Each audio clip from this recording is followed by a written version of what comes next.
So hey, it's the right Rican, and I'm going to start these videos off now with me encouraging people to like and subscribe to my channels on YouTube and Rumble, and follow me on social media on Facebook, Twitter, and Gab, and also Telegram if you'd like.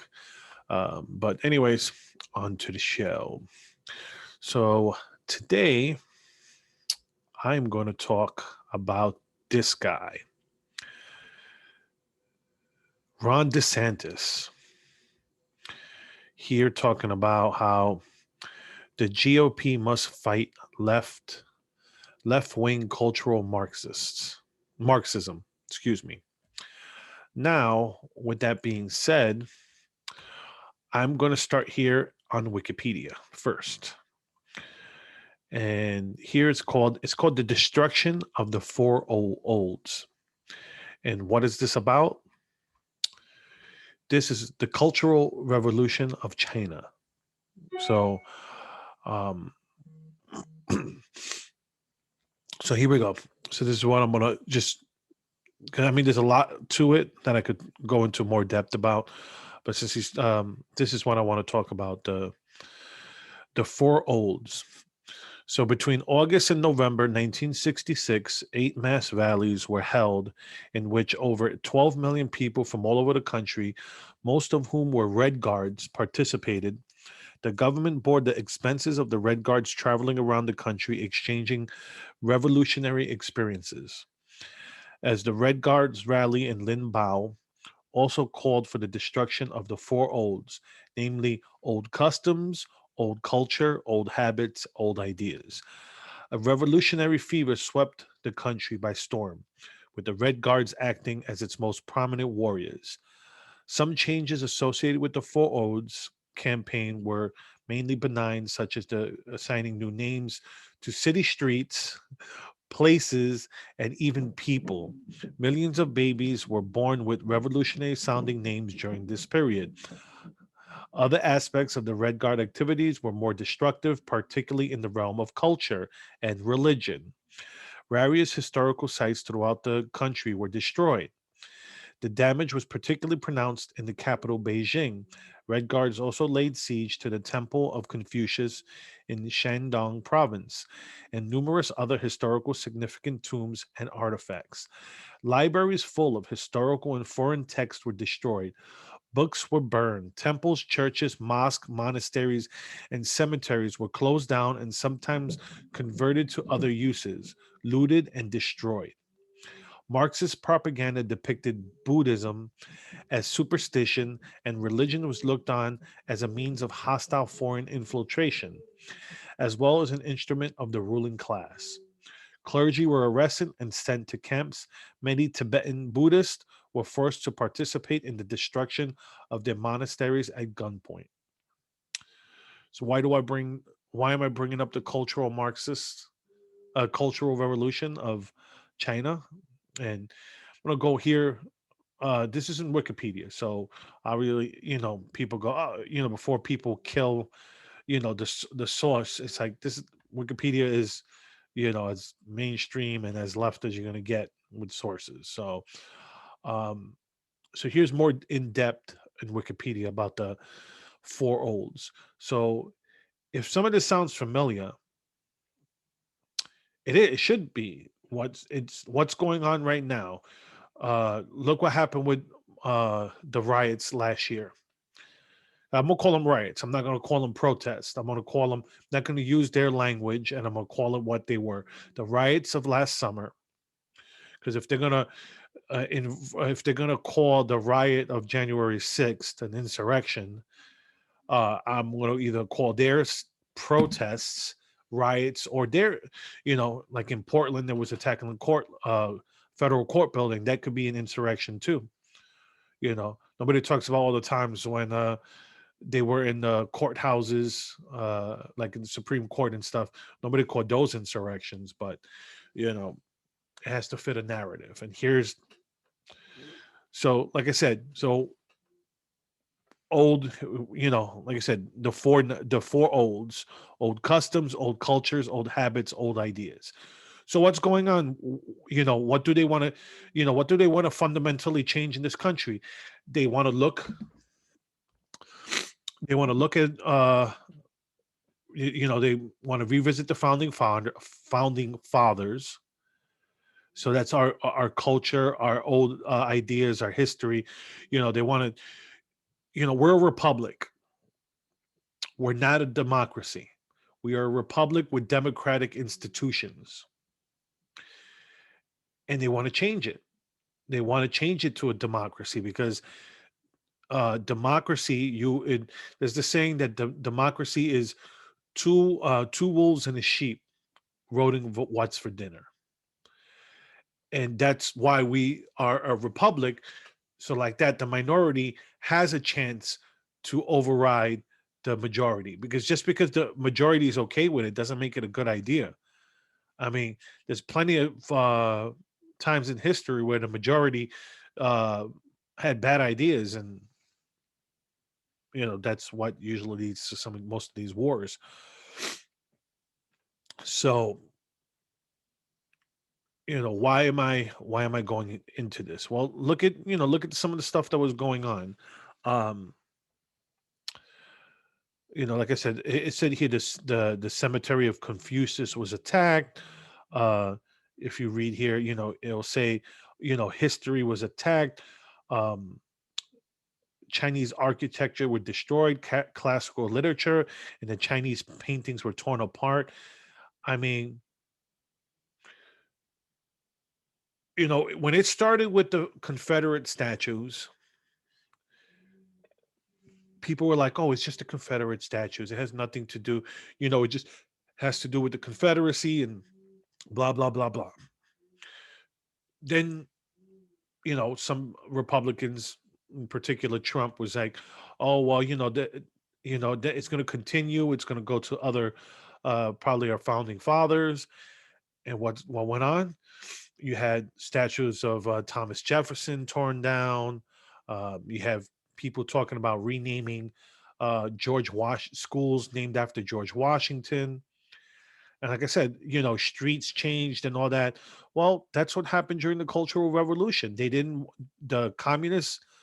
uh, you know, communist government, or uh, Mao wanted, to basically, he didn't want a challenge to his power, and the old ways was a challenge to his power. So they needed to demonize the past by saying that it was bad ideas, um, bad cultures, bad habits, and bad customs. They needed to do that. They needed to demonize the past so they could control the future. And that's what's going on right now. We are probably living, if they're successful, there's going to be a Wikipedia page about the past, let's say, 10 to 12 years was uh, our cultural revolution, and just a peak reached during the pandemic. That's probably what's going to be written if we lose this cultural revolution. And that's why I brought this up, because I wanted to show this here so you could see what went on during the Chinese Cultural Revolution. And it's important to learn from history. And it goes here, let's see, starting in the 1990s and continuing to the 21st century, there's been a massive rebuilding effort underway to restore and rebuild cultural sites that were destroyed or damaged during the Cultural Revolution.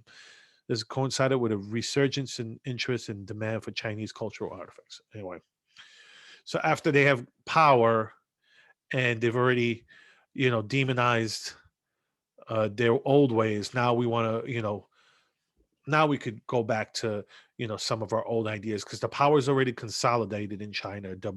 The brainwashing's been done for the most part. And so like I said, this is why this article, where DeSantis is talking about how we must fight left-wing cultural Marxism, he's not wrong.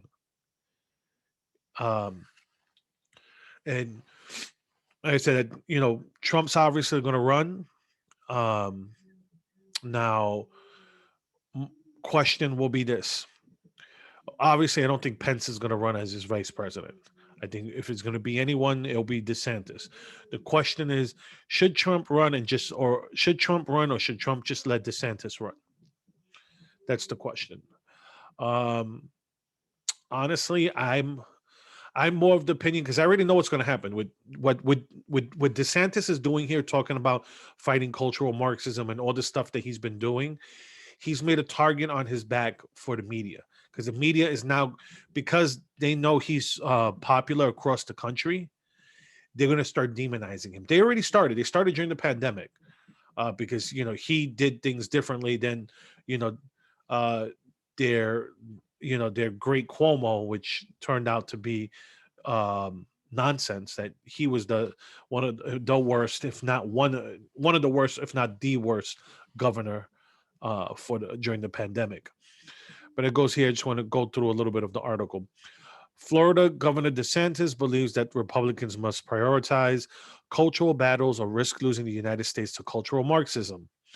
The Republican governor spoke to the Federalists this week, outlining his approach to governance and where the Republican Party must go in order to be successful long term. He emphasized the need to take on Democrats and wokeism in cultural battles and reject so called Me Too Republicanism. As much as I'm a fiscal conservative, some of these battles with what the left is doing are effectively cultural Marxism, DeSantis said. You have theoretical theoretically a successful economy, but if the underpinnings of the culture are being torn apart, I don't think that that's a society that's going to be very successful over the long term. If all you're doing is, the Democrats propose 2 million in infrastructure, so we say we'll do 1.5. That's not going to animate anybody, told the Federalists. That's just Me Too Republicanism, and ultimately, that's not going to be successful. DeSantis has been one of the leading conservative lawmakers, joining others often. Anyway, we know that we're not going to be bullied by groups like the NCAA, and I'm totally willing to sacrifice an event in order to stand with girls of my state. DeSantis also noted that the NCAA has yet to pull events from other states that have enacted similar laws. And that's the whole thing. This is one thing. Um, it doesn't matter if someone identifies as a girl. If you're a boy and you grew up a boy, you have a physical advantage to a girl, period. Um, Maybe not so much the other way around, but when it comes to, a trans female against a biological female, the trans female is going to win most of the time.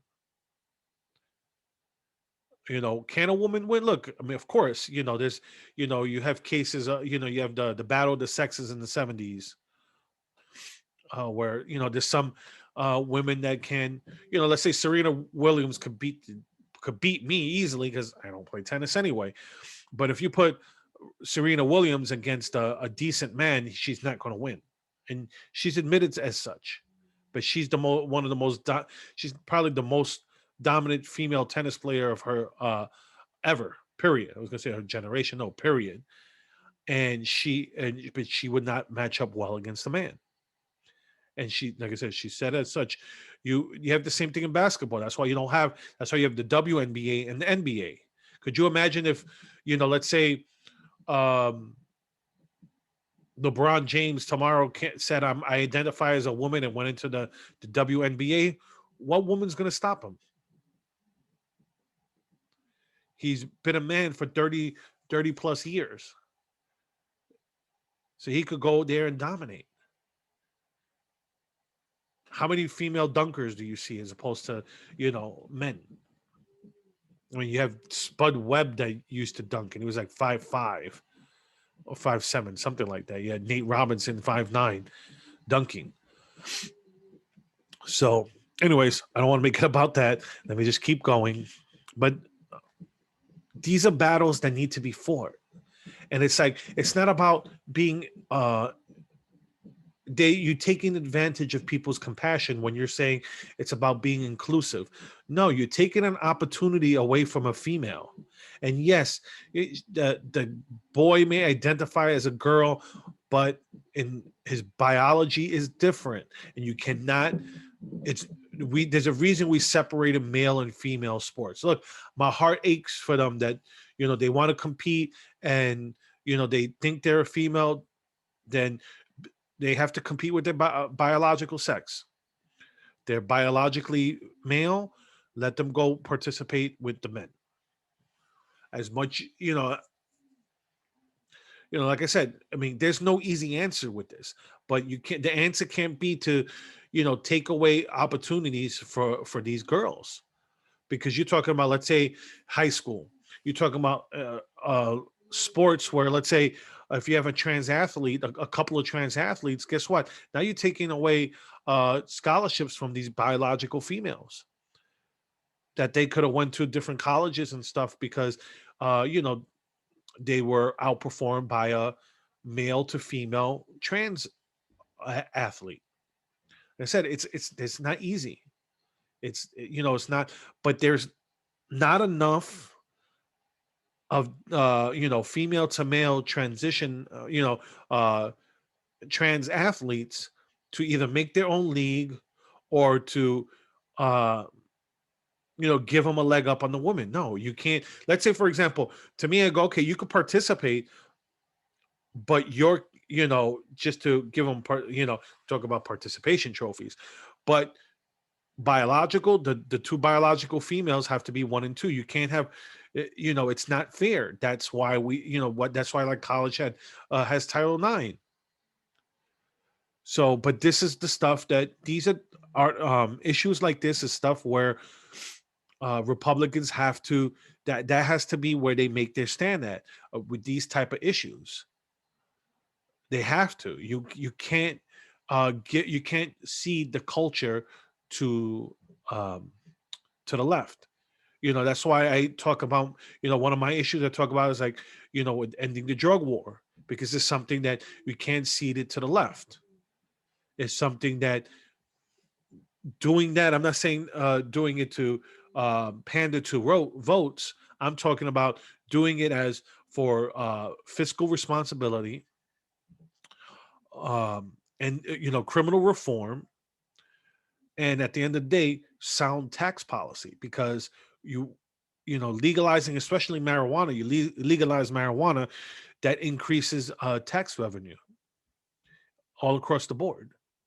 You could use it for whatever your state needs it, whether it's education, whether it's roads, what infrastructure, whatever you need that extra tax money for, could easily, and some of that money will also filter to the federal government. Um, and here, like, this is something that every Republican legislature needs to do, that Florida social media bill.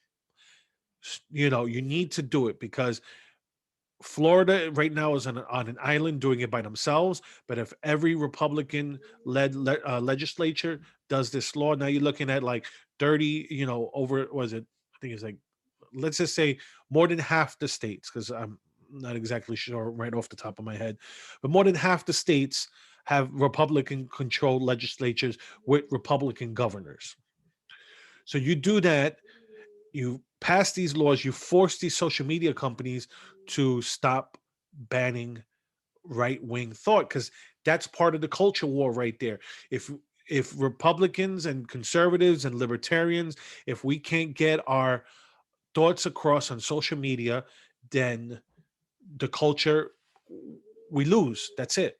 We'll lose the culture. So we need to these are the type of battles that the Republican Party, if you want to win in 2022 and beyond, they need to make this their issues.